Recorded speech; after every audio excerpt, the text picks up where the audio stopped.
voilà, la première ligue reprend cette semaine.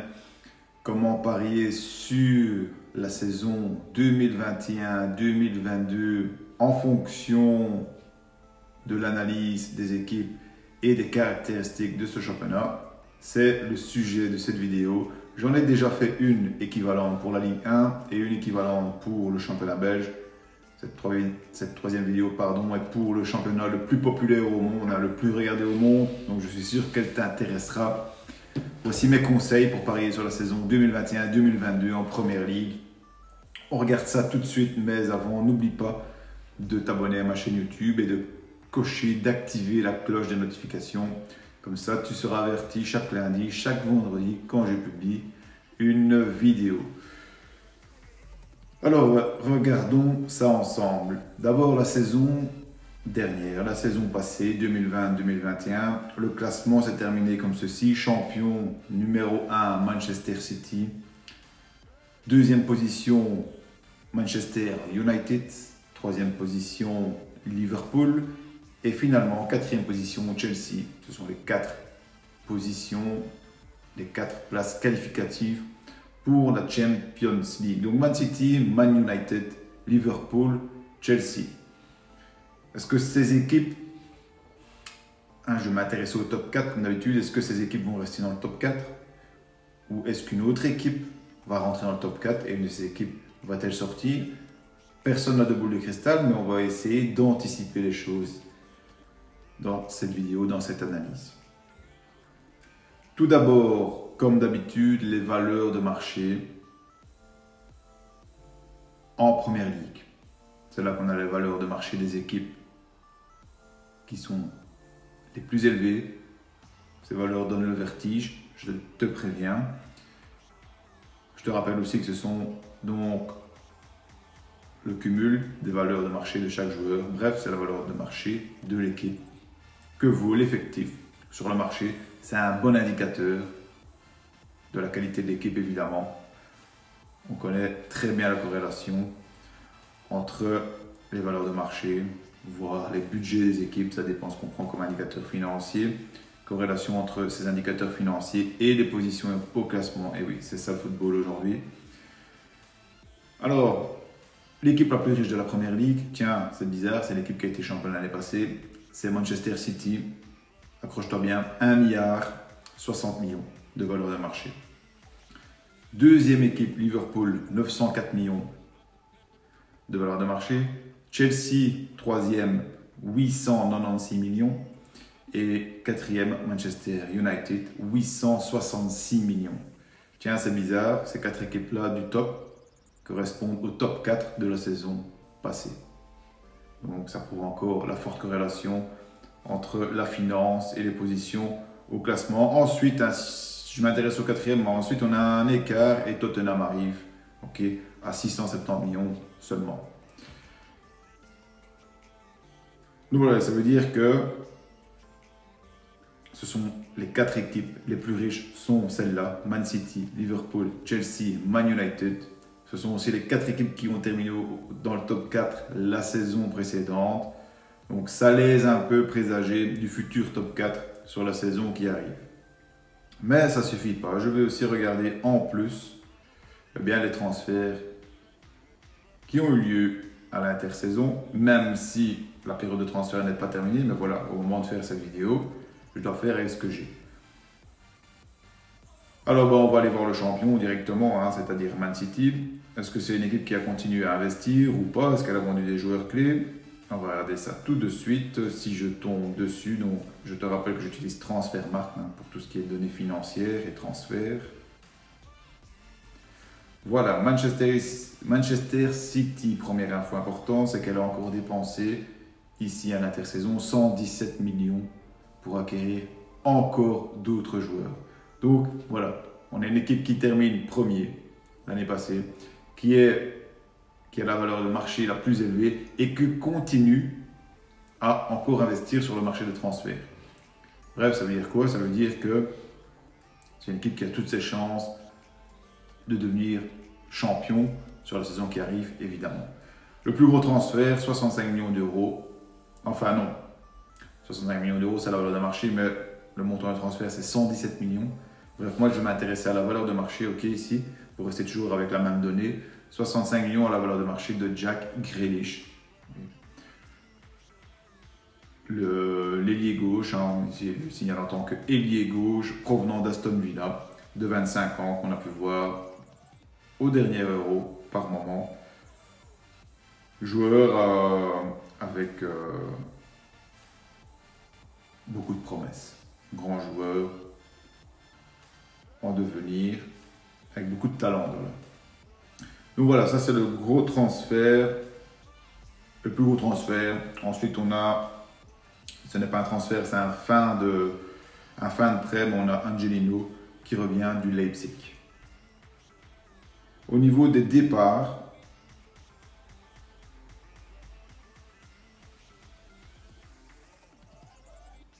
alors au niveau des départs, donc quand je disais Angelino, c'est pas ça, il appartient à Leipzig, mais maintenant il a été acheté. Donc il était prêté, il était déjà à Man City, mais il était prêté par le Leipzig et maintenant ils l'ont acheté. Donc lui, il n'y a rien qui change, il sort et il rentre en quelque sorte.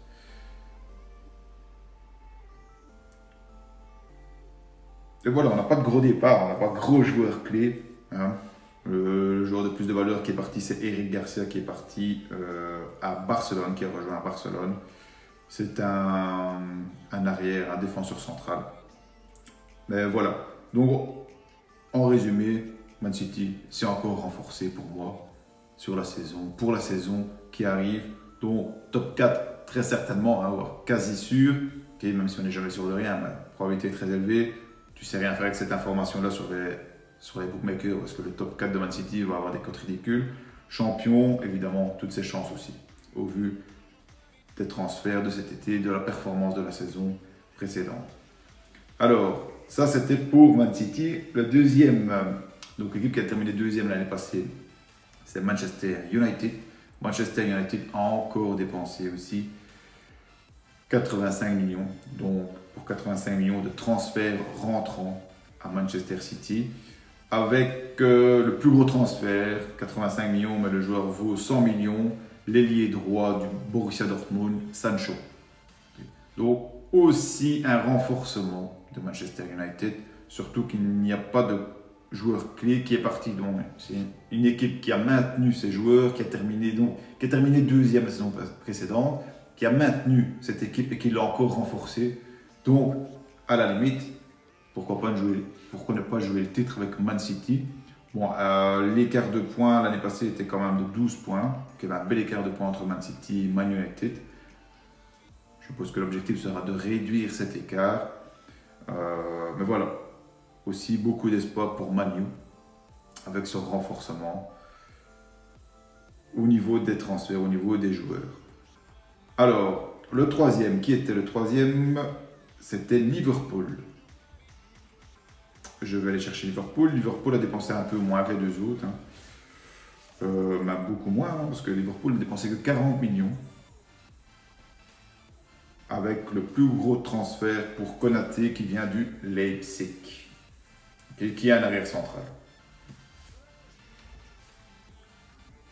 Et au niveau des départs, je vois quoi? Je vois, ben oui, Wijnaldum, qui est parti à Paris, PSG. Et Kabak qui est parti à Schalke 04. Donc là, c'est voilà, Liverpool, troisième la saison passée. Quand même des départs, mais plutôt défensifs. Et pas d'énormes renforcements. Donc on mise vraiment plus ou moins sur la même équipe aussi, mais avec moins de dépenses, avec moins d'investissements sur le marché des transferts. Donc ça va être difficile comparé aux deux autres. Pour moi, Liverpool aura du mal. Ça ne veut rien dire après sur le terrain, bien sûr, mais on peut anticiper que Liverpool aura du mal à être champion de la saison qui arrive. Quatrième équipe, Chelsea du coup. Alors on va aller voir Chelsea maintenant.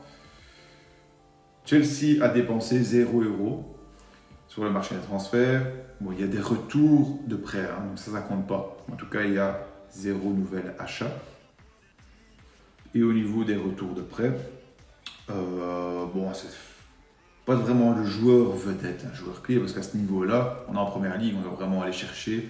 Ce qui est intéressant, c'est vraiment les top stars, hein, c'est le mouvement des stars, des grands joueurs.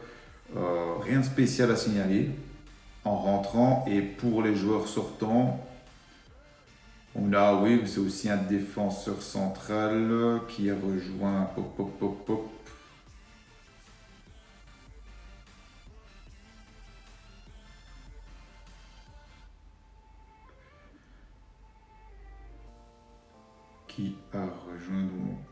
donc Tomori, venu de l'AC Milan.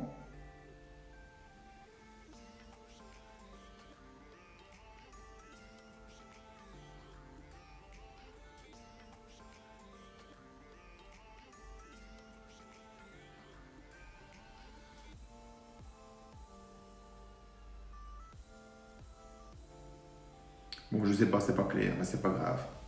C'est la situation de Tomori où je ne comprends pas d'après le tableau s'il a quitté, s'il revient à Chelsea ou s'il a quitté Chelsea pour l'AC Milan, c'est pas très clair. Mais c'est pas grave, c'est un défenseur central, hein, même si je ne les néglige pas évidemment, mais c'est pas vraiment les positions qui m'intéressent. Donc pour moi, Chelsea, pas d'investissement non plus. Ils ont terminé 4e, seulement à 1 point de Leicester qui était 5e. Et je vais justement aller voir Leicester. Parce que voilà, là la question c'est, on peut anticiper une sortie de Chelsea du top 4 et une rentrée de Leicester dans le top 4. Pourquoi? Si je vais voir Leicester, c'est une équipe qui a quand même investi encore 50 millions dans son équipe, avec l'achat de Soumaré qui vient de Lille et de Daka qui vient de Salzbourg. Donc deux, je ne dis pas de bêtises, non, un milieu défensif et un centre avant.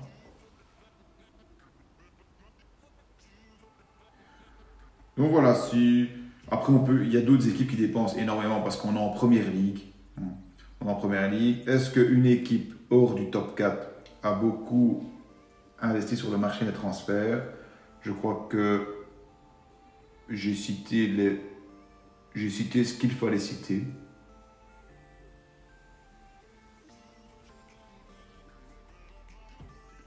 Donc le top 4 plus Leicester, pour moi, ce sont les équipes qu'il fallait citer. Et pour résumer un peu les choses, hein, sur ce qu'on peut anticiper, on peut anticiper un top 2 Man City, Man U. Okay.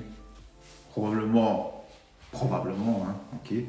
Man City 1 qui talonne Man United. Je prends des risques, hein, je m'en fous, je me mouille parce que ça peut ne pas se passer comme ça du tout. Hein. Mais d'après les chiffres que j'observe, Man City pourrait être champion, Man U deuxième. Et ensuite, pourquoi pas une entrée dans le top 4 d'une équipe comme Leicester, qui a déjà fait un très bon championnat la saison passée, 5e. Hein. Ok, ils ont déjà été champions, mais il faut se dire que c'est une équipe qui vient de plus bas.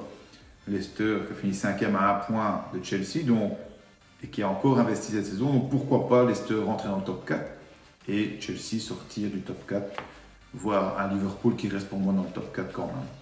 Donc voilà, ça c'est un peu les anticipations. Est-ce que tu es d'accord ou pas? Bien, le but c'est aussi que tu partages avec moi. Donc mets-moi en commentaire ce que tu penses du futur champion et du top 4. Alors c'est pas terminé. Maintenant, tu sais qu'après ça, moi je vais voir les caractéristiques du championnat en termes de buts, parce que c'est important pour savoir quelle cote on a en droit de demander pour parier sur un plus de 2,5 buts par exemple. Alors, justement, le plus de 2,5 buts